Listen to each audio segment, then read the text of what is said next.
What are your sources telling you on Aaron Rodgers right now? I Are we going to saw see Rodgers at all this year? I saw a report that he said he was eyeing a mid-December return, which would put them at about, I think it's week 15.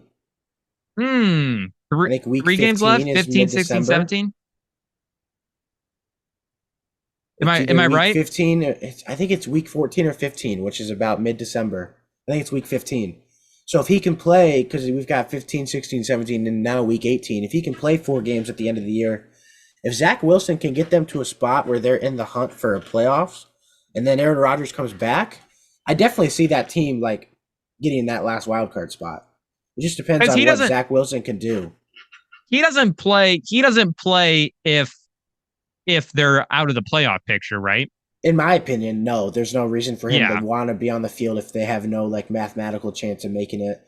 You may as he well doesn't like need the he's reps. already been coming back so fast from this injury. You may as well give him the extra time if they don't have a shot of playing in January and February.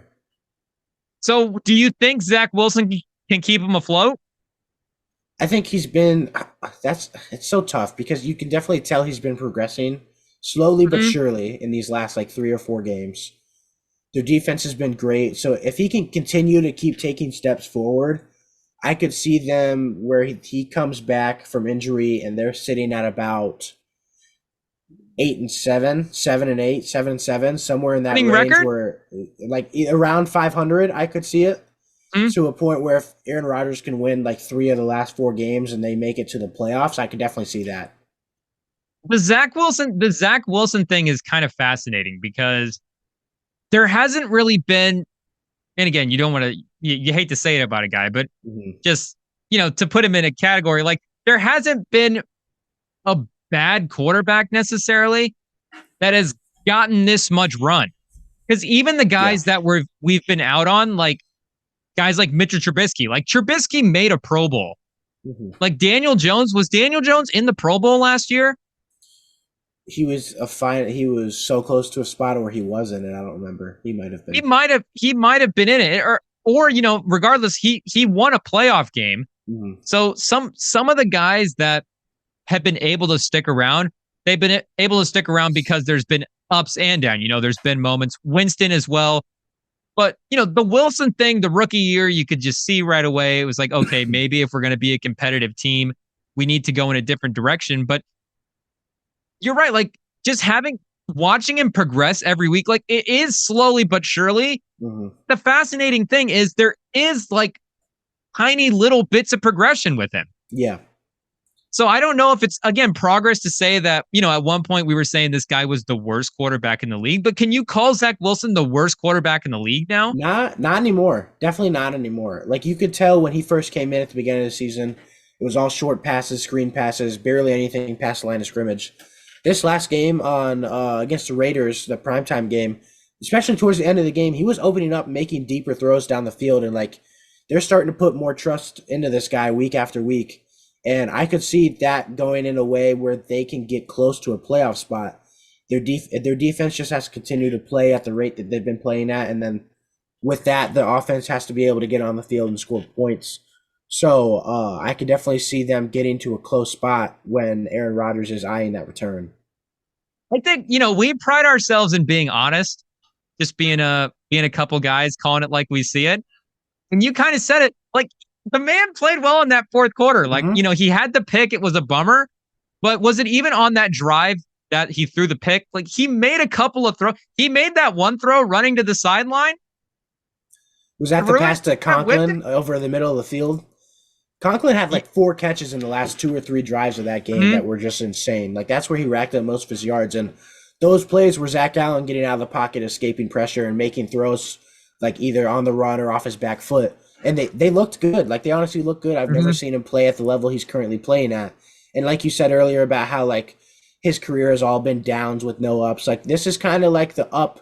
Like we're Yeah. we're we're climbing an incline. It might be like a short incline, but it's climbing. So And again, this could put him in a spot where he could stay in the league, maybe as like a potential backup for teams like this one who they get their quarterback hurt. they've said it too. Like I mean, as long as Rodgers is out, they're not going to move in a different direction. So, he quote unquote has to keep playing. So we're going to continue to Mhm. see what Zach Wilson does. And you're right. If that was game 1 or game 6 or 7 or whatever, like that was, I don't want to say the first NFL game that he showed the stuff, but that was the first NFL game where I've watched him and I was like, oh, he could actually, there is a world where Wilson is like a starting level quarterback. Like you could see the arm, the throw on the run ability, kind of the fluidity and just the strength as well too. Like he does have a big arm. He can throw the ball down the field. He was, again, like that was kind of the first time I was like, I can see the pieces. This guy could actually hang in the league. Like would you take Zach Wilson or Mac Jones right now? Zach Wilson, 100%. Oh, and it was easy. It's so no hesitation. It was easy. That's a tough one for Patriots fans. But like, what about Ritter? Desmond Ritter? I would take Zach Wilson over Ritter. I think Ritter's been too inconsistent with he'll come out and throw 300 yards in a week, and the next week he'll come out and throw 3 picks. Like you don't really know what you're getting from him. As Zach Wilson, you do know what you're getting, just consistently. He's consistently getting better. No, he's consistently getting better. It's definitely not at like a superstar spot, but you can see the improvement with these other guys like Mac Jones, Ritter. They have both, like Ritter's been up and down. Mac Jones has been steadily declining from week 1 of this season. So, I mean, you're out on Pickett, right? You'd rather have Zach Wilson? I'd rather have Zach Wilson. Pickett, it's the same thing with Pickett. Just on arm strength alone.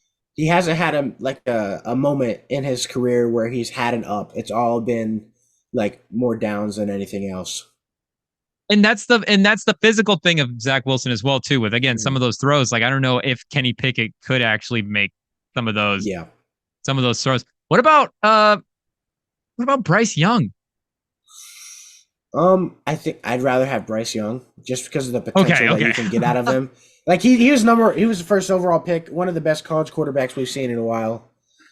Would Zach Wilson have gone number 1 last year over Bryce Young? I don't think he would have gone first round last year. Oh yeah, true. Okay, so the Bryce Young thing is not that bad. That's good. Deep sigh of relief for Panthers fans. That was close. But Zach Wilson, we're here for you, buddy. We see the work you're putting in, and they showed some stuff too on the sideline as well in that game, where he was like going over to Rodgers, getting coached up, taking advice. I mean, he's growing on and off the field. Yeah, like you could definitely see he's getting more confident in his skills on the field. He's being more coachable. It didn't seem like he was that coachable of a player his first year. But going into this year in the situation he's been put in, you can definitely tell learning from Rodgers, being more coachable when it comes to the reads he makes on the field and how they're opening up that playbook for him more week after week. I like the progression I'm seeing. He's dating people his own age. It's all coming together for a guy, Zach Wilson. Is he dating anybody right now? Has there been any reports about him? I haven't heard anything. He's still single after the...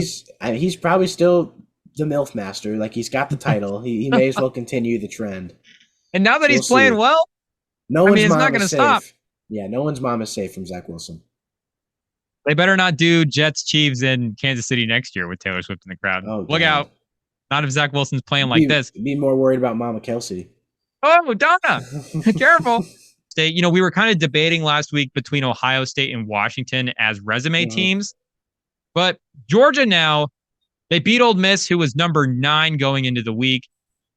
2 weeks ago, they beat Missouri, or at least 2 games ago. I don't remember exactly if it was 2 weeks ago. They had a bye in there. But 2 games ago, they beat Missouri, who was 12 at the time. And they're number 9 now. Yeah, they moved way up. College football poll. They just waxed Tennessee this past weekend.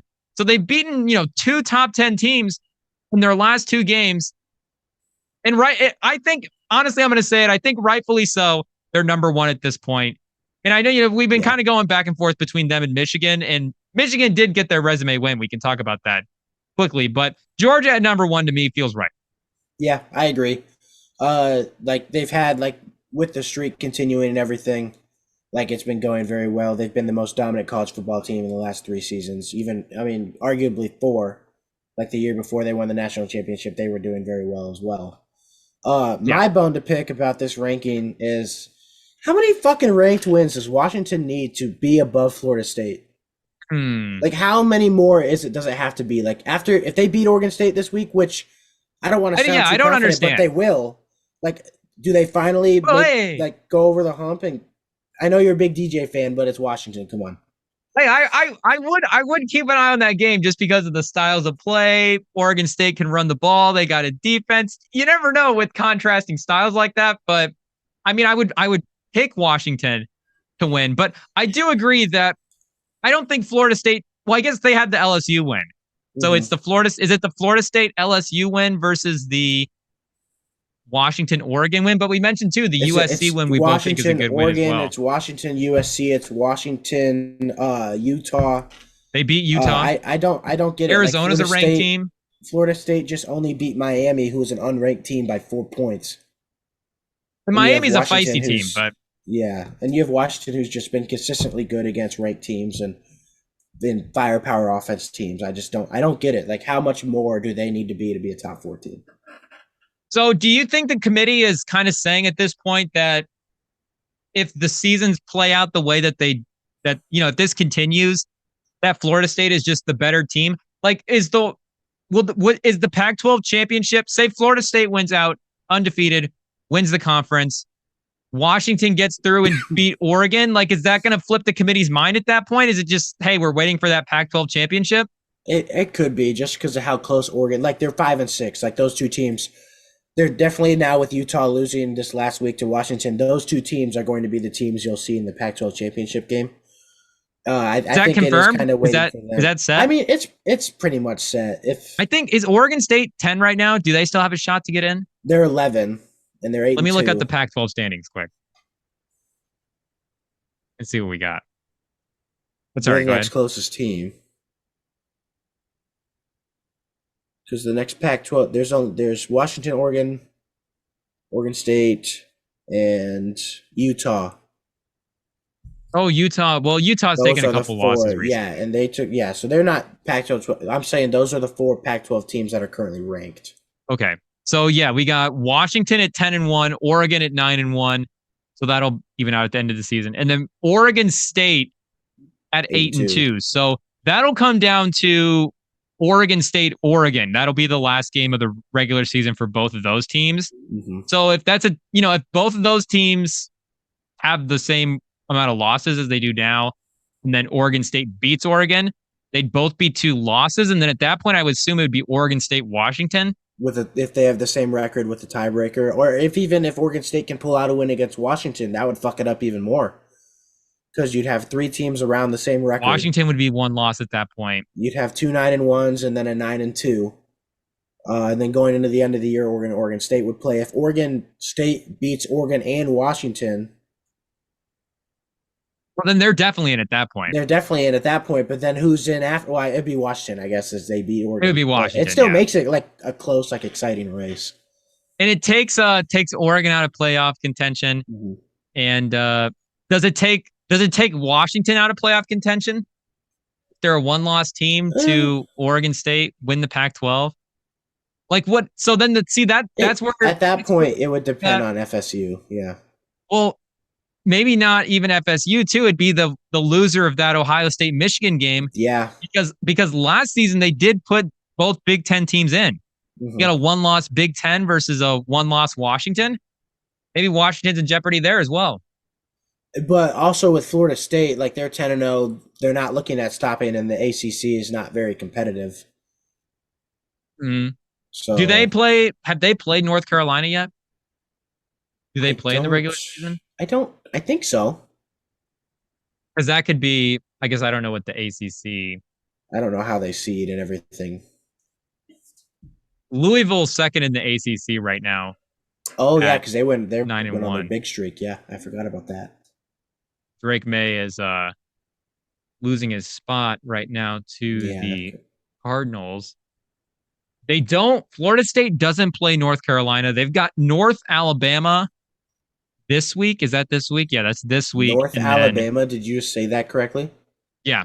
What are we doing? There's 2 weeks left in the season. We're throwing these fucking teams at this team? Are you kidding me? Well, they got LSU at the beginning of the year, so I think they work in an easy game at the end of the year. Some schools do that. Some schools put in that bogus non-major last game, and then they've got the in-state rival Florida the year after that. So I know a lot of the teams that they've beat are above 500. Like they have good records. They're solid teams.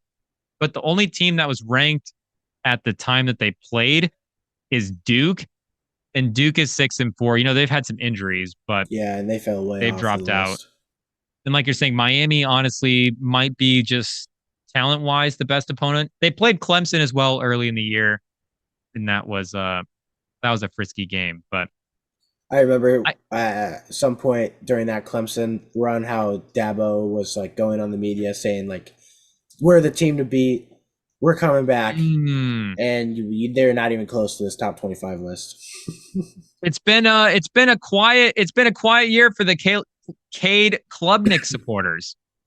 I was I think high you on him were for the yeah, you were 2025 head of that class. I group, was. I was. He has very much let me down. So, but you're still not selling your stock, right? You're still in. yeah, I mean, he's okay. He's got next year. It was looking like he was going to be a top 10 pick of the 2025 draft. Shedeur Sanders is most likely not going until then. Yeah. Then you've got guys on Colorado like Travis Hunter, Shiloh Sanders, Mhm. and then the rest of college football who just looks even better as well.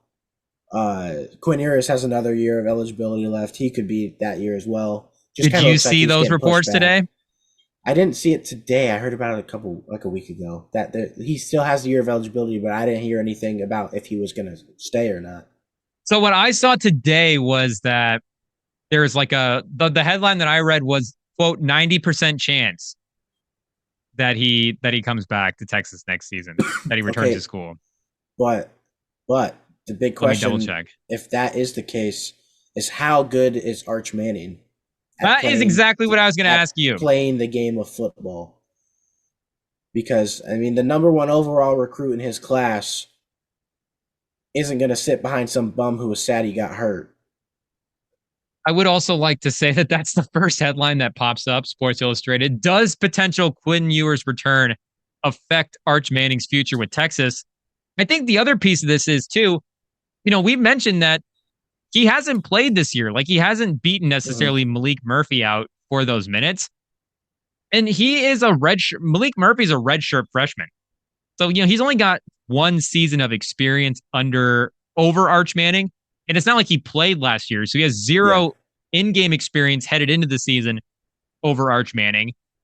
And he's winning all the reps right now. So, like, let's just say Quinn Ewers leaves next year and is not even in the picture.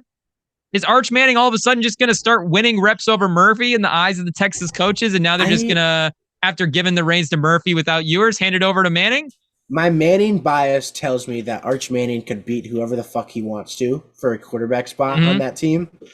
But I haven't seen anything since he played in high school. He has not had anything this year. So it's going to be a big QB battle. Like if Ewers does decide to come back, could there be rumors of a transfer portal for Ewers for his last year of eligibility? It just depends because I don't know. Oh, Ewers in the transfer portal. It could be a possibility, honestly. If Arch Manning is that good, and Murphy can continue to play at his pace and make that QB battle even more interesting, does Ewers just be like, oh, let's get out of here and go play my last year at a team I know I could play for? Send him to Texas. Iowa. Oh, Ewers to Iowa? Send him to Iowa City. So Manning, it looks like he got 14 offers from schools just to go back to his recruiting days. So Alabama was in the mix, Georgia in the mix, Boston College, Clemson, Duke, Florida, LSU, Miami, North Carolina, Tennessee. They just got Nico. USC, they got Malachi Nelson as well. Oklahoma. SMU stays in state. Ooh, Notre Dame. God bless Arch Manning. Yeah, we'll see.